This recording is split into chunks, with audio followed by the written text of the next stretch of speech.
Terima kasih banyak kami ucapkan kepada Bapak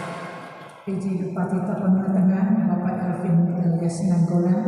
yang telah memberi kata sambutan sekaligus arahan kepada kita semuanya. Terima kasih Bapak.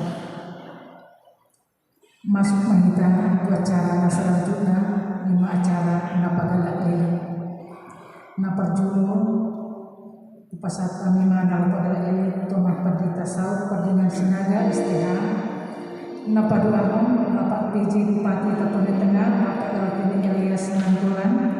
napateluhun Ketua Panitia Natal Gabungan Amaina HKBP Pandan Kota, napapatong Ketua Dewan Koi Mahina,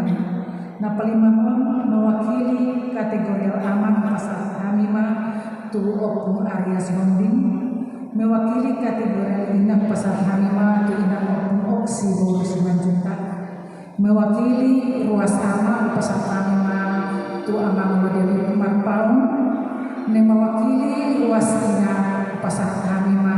Tu Inak Nyonya Situa Sibora Asarua Tujuh.